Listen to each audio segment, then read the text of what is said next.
Good morning, Ninja Clan. It's Lupine Fiasco with another FaB gameplay video through Talishar.net. Today we've got an Iyslander game for you. This is the last game that I recorded before heading to the calling. So everything after this will be kind of the weird half meta where we're all just waiting for bright lights. The Iyslander matchup, I am boarding out my breaking points, boarding in 2 energy potions, 1 command and conquer, as well as replacing snapdragons with tide flippers. And I run Kadachis in this matchup. I'm not super happy with epots and tide flippers. You're going to see them be good and effective here. Energy potion is blizzard protection. It is sort of kind of channel lake protection. I don't recommend breaking it to fuel an Art of War if you know that you're getting channel lake frigid, but it can get you there in a pinch. Mostly you do use it for blizzard protection. But my understanding of talking to other FaB players is that the tide flippers and energy potions just aren't necessary if you are comfortable in this matchup. The problem is I am not. I feel like I generally know what I'm supposed to be doing, but I still think that I play very suboptimally. So the energy potions and tide flippers are a crutch. My understanding is you don't need them. I do use them, they do help, but if you have a better understanding of the Iyslander matchup than I do, that's 3 pieces of sideboard space that you'd love to have be something else. Generally, I do want to avoid putting finishers and other cards without natural go again into my arsenal. Here getting blizzarded by the Iyslander, good timing from them. We also have this Frost Hex, which came out on turn 0. I kind of think Iyslander just didn't have anything better to do with her turn. Frost Hex is not a viable strategy against FaB. Our games don't go long enough that Iyslander would find 3 Frost Hexes, and we don't go to fatigue. So this is not a long-term strategy. I think her hand was probably just weird. Better to play out the Frost Hex on turn 0 than potentially arsenal it and get it stuck there.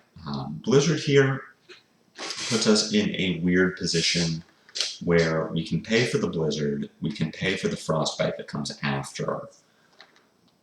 We just don't get to do anything fun and exciting. We don't get to play this Enlightened Strike, we don't get to play Phoenix Flame, Lava Vein Loyalty. So we're going to pitch our Enlightened Strike here to pay for the Blizzard. We'll get our Phoenix Flame back from FaB. We can pitch our Lava Vein Loyalty to attack with the Phoenix Flame, and the Phoenix Flame will get interaction from Iyslander. She will want to block it.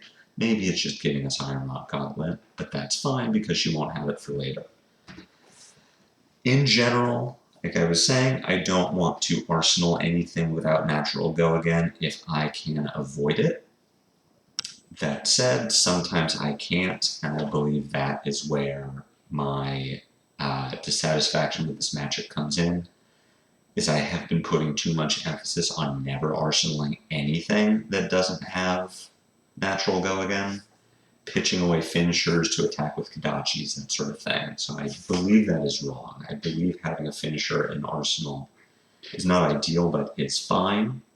I also think I've been using my Tunic too aggressively. I want to save that.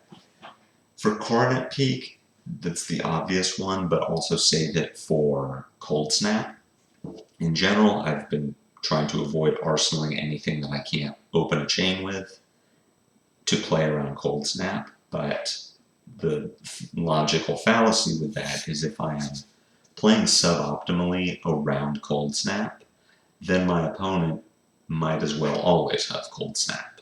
So we'll see if I make any tactical misplays throughout the course of this game. Here, Enlightened Strike, let's let our opponent choose the mode. Enlightened Strike for draw a card is interesting, letting us know that whatever Iyslander had in hand, probably not good, at least not anything they want to put in their arsenal. And that could be a number of things. That could be Wounded Bull, Fjendal's Fighting Spirit, Heart of Fjendal, maybe another Frost Hex. Could be any number of things, but this E-Strike coming for 5 and not 7, Iyslander having 2 cards in hand, not being able to use either of them this turn, is pretty interesting. E-Strike for 5, not a huge amount of damage, but damage mitigation in the early game against Iyslander puts less onus on us to defend late. When we are approaching Iyslander's kill range, this Warmonger's Diplomacy is pretty bad. We have 3 blues in hand. What we definitely want to do with this turn is play Energy Potion. Thankfully, we have All Natural Go again, so we can play the Energy Potion as a chain ender. Here, I am not inclined to block the E-Strike. I can go to 34, open with Brand with Cinderclaw, play out my whole line of Brand, Kodachi Phoenix Flame, Kodachi Ravenous Rabble. We will have an extra resource available to pay for Frostbite, which would have us not attacking with the second Kodachi, but we would still get to play out our attacks.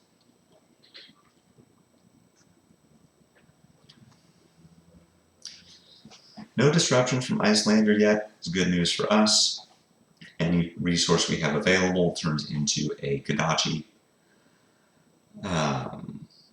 Getting to lead with our Ravenous Rabble here.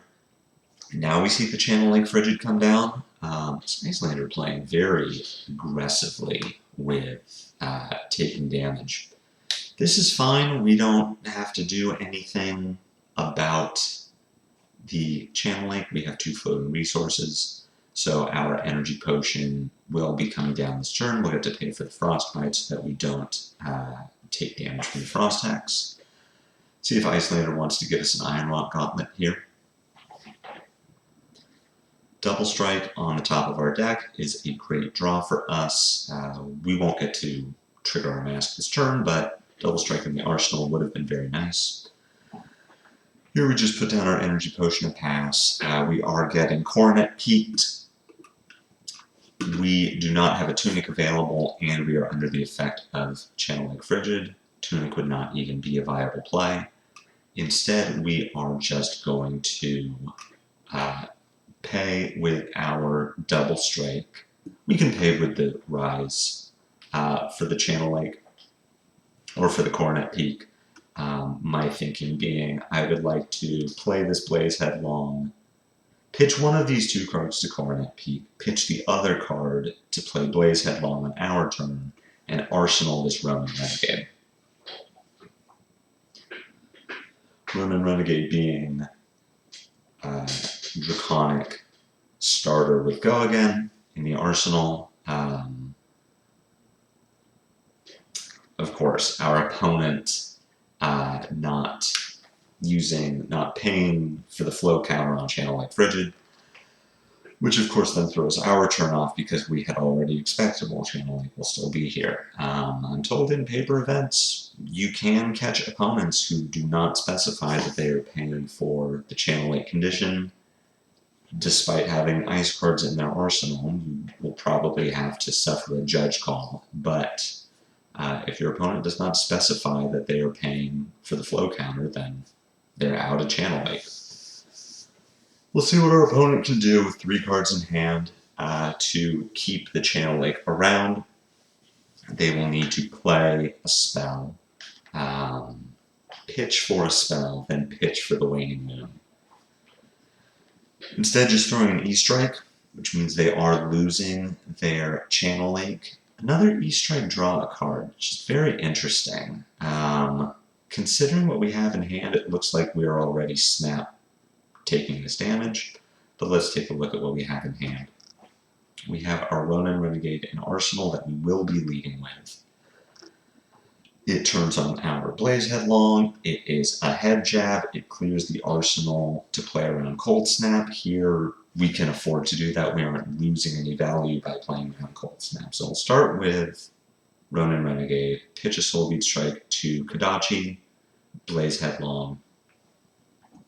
we will have 2 resources available, so we can Kodachi again. With 1 resource, we can pick up our Phoenix Flame, send that for 1, and then attack with E-Strike, bottoming this brand. The good news about coming in with E-Strike at the end and intending to bottom this brand is that we have Channel Lake and Blizzard protection. If we need to, we can pay for our turn with this brand and arsenal the E-Strike. We have a Tunic, we have an E-Pot available, but I'm not super interested in using either of those aggressively. I do want to save those for a Channel Lake or Blizzard. I don't want to use it to pay for whatever Frostbite Iyslander can find.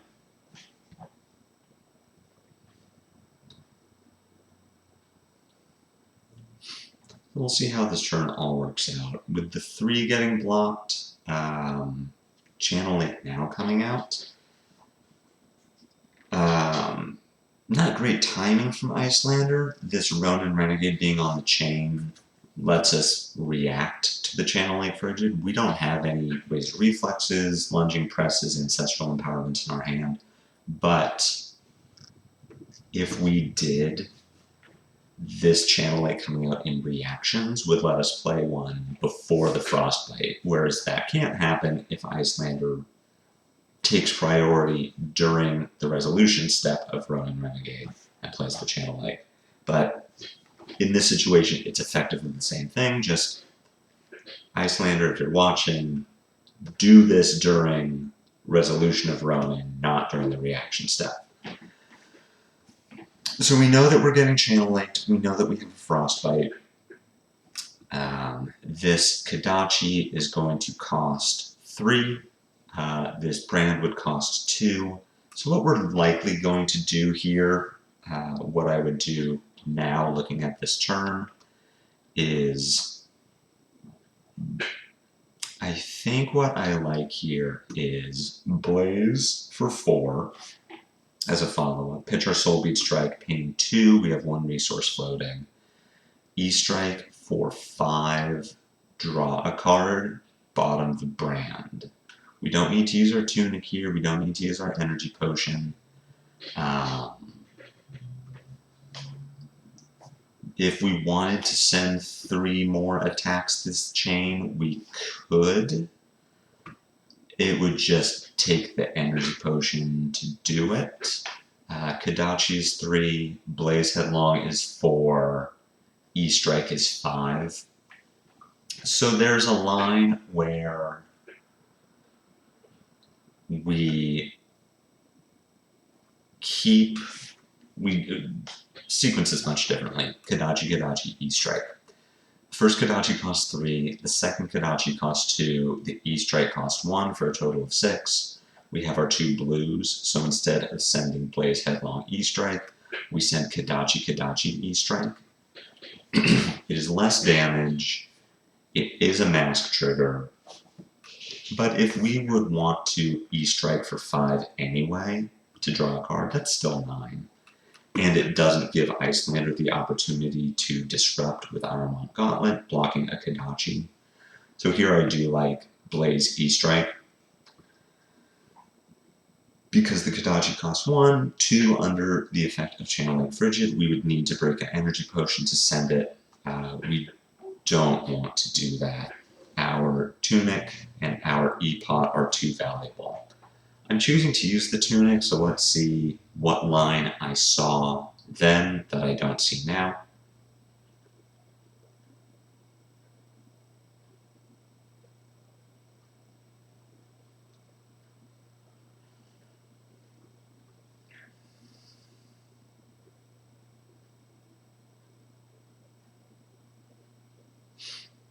Sending our Kodachis, I'm guessing we're going to send a Blaze Headlong here. Using the Tunic does a couple of things. You can see that we got 0 value out of our Tunic using it. It does 2 things. 1, it floats a resource that we can use for our Tide Flippers.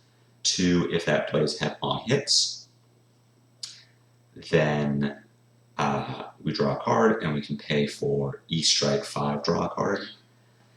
The incentive to use Tunic there is if we are under the effect of Channeling Frigid, then we don't, our Tunic really turns off. We have to pay a resource to get a resource, which is not something we're interested in doing.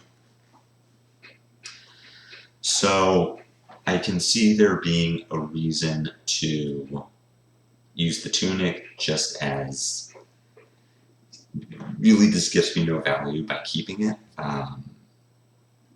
I do think that's wrong, though. I disagree with that line of thinking. We can also see that we pushed 6 damage and put a card in Arsenal, as opposed to pushing 9 damage and putting a card in Arsenal. We still would have had our Tunic available in the event that Iyslander does not keep this Channel Lake. We have already seen them fail to keep a Channel Lake for 2 turns. Having a Tunic counter available now, looking at this hand, we have a starter in Arsenal, we have an Art of War in hand, would be very good for us. That said, the Iyslander is going to keep Channel Lake around. She's pitched 2 cards, 2 ice cards to the Ice Eternal. The Channel Lake will be here. We do know that Iyslander is putting Frost Hex in Arsenal, which is pretty bad. Either the Polar Blast or the Aether Hail would have been a better card to put into Arsenal. Again, Frost Hex is not good against FaB. This plan doesn't work against FaB. The game doesn't go long enough to get the Frost Hex value. So the Aether Hail would have been more effective. As it is, we are not going to... I haven't thought about this turn. We do want to clear the Frostbite, knowing that Iyslander is going to put another Frost Hex onto the board. We are just clearing this. We will let the Iyslander play out her Frost Hex. We'll take 2 points of damage from 2 Frost Hexes, but Arsenal and Art of War. Iyslander likely going to lose the Channel Lake Frigid. We will have a Tunic available with an Energy Potion on the board. This is all very good for us. This Frost Hex is fine. We're just setting up for a really big turn.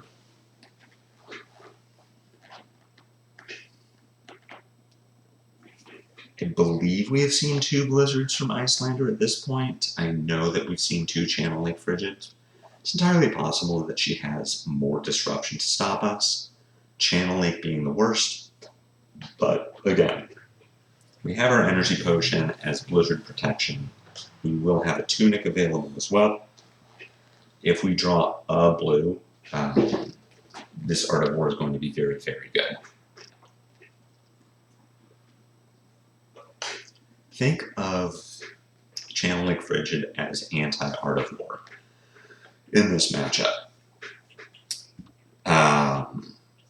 CLF is their power card, the way that Art of War is our power card. So we really want to line up our Art of War so that it does not come up against their Art of War.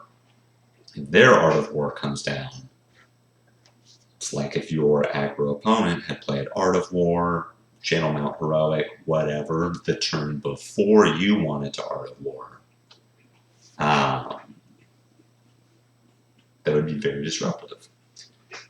Here, Brain Freeze coming out of Arsenal. Let's see, Iyslander reveals Aether Hail. So no damage coming from Iyslander's Arsenal. She can pitch to the Waning Moon. This Brain Freeze is kind of annoying. We could fire off an Art of War now, pitching a Snatch, banishing a Snatch.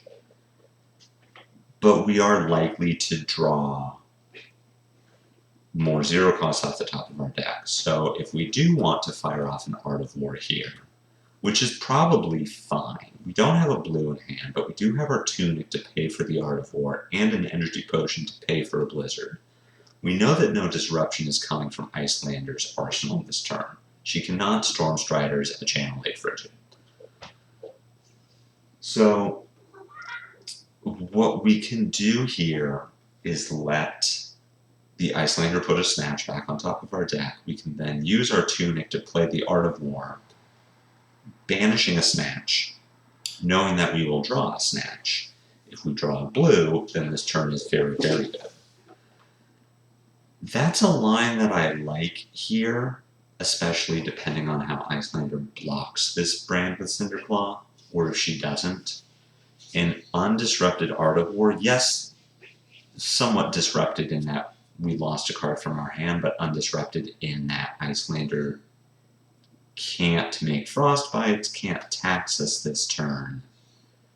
Outside of a Blizzard, it's very good. So we draw our Snatch, we have our Mounting Anger, and we also draw a Blaze Headlong. This isn't the best Art of War hand we could think of, but it's still going to push a bit of damage. We can pitch Snatch to play play Mounting Anger, then activate FaB. That is our highest damage turn. Iyslander not blocking out this Blaze Headlong means that Mask is on the table. Looks like we're considering whether to use the E-Pot here, and we decide to go for it. I think this is fine. It does make for a much bigger turn. Getting to Mounting Anger and pick up our Phoenix Flame and draw a card. Deciding whether or not to banish the Snatch to the Mounting Anger. We do go for it. I believe this is correct. The hesitation in firing off a Mounting Anger or Rising Resentment trigger is if Iyslander is holding a Blizzard, we can't pay for it, and we lose the card that we banished, rather than at least being able to put something into our arsenal. We have our floating resource. We cannot Kodachi here because we don't have a 0 cost in our pitch. Overall, very strong turn from us. Iyslander keeping a 3-card hand to Aether Ice Vein. I do think it's just too late. The Undisrupted Art of War there was just massive for us, and breaking the Energy Potion, I don't know if that's a decision I would make now, but it was right at this time. Putting the Iyslander to 1. We would have been able to pay for a Blizzard if we had wanted to. Pitching our Snatch, using our floating resource. Mounting Anger draws a card. We can either arsenal that or pitch it to play out the Art of War, the Phoenix Flame.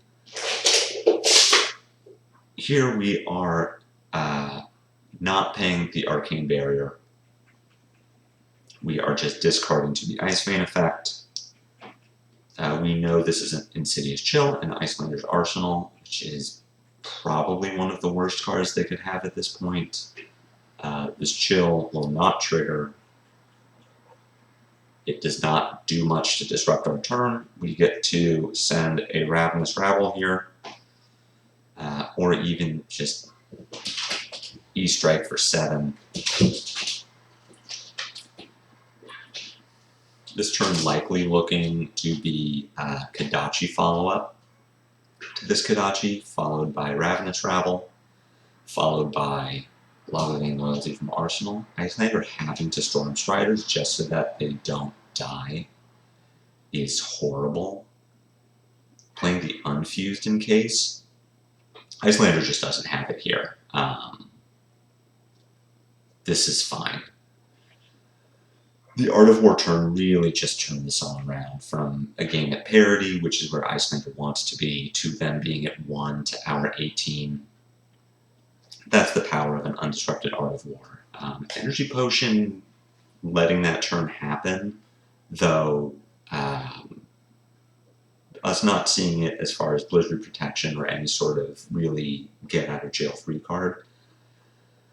But Art of War into no Channel Lake, no Blizzard is really the plan for this matchup. Energy Potion being a crutch to pay for a Blizzard, but very difficult to pay for that turn around Channel Lake. really you just have to hope that they don't have it, or that they're under enough pressure that taking the Channel Lake out of Arsenal and a card out of hand is only going to leave them with 3 cards to block with, and that you can still put enough pressure on them that they aren't able to do anything disruptive back to us. But that's the matchup. Looking forward to showing you some games coming up in the rest of this week that are not so Nationals calling focused. Again, these are all into the random queue on Talishar. I'm at the mercy of what other people are playing, but hoping to show you some more variety coming up. Please like, comment, subscribe if you're enjoying these videos. Let me know in the comments below if you are. If you aren't, if you want more detail or less detail about certain decisions I'm making. If you're having trouble with matchups and you'd like me to find some games against those heroes to talk about, let me know. Otherwise, I will see you all tomorrow. Take care of yourselves. Bye.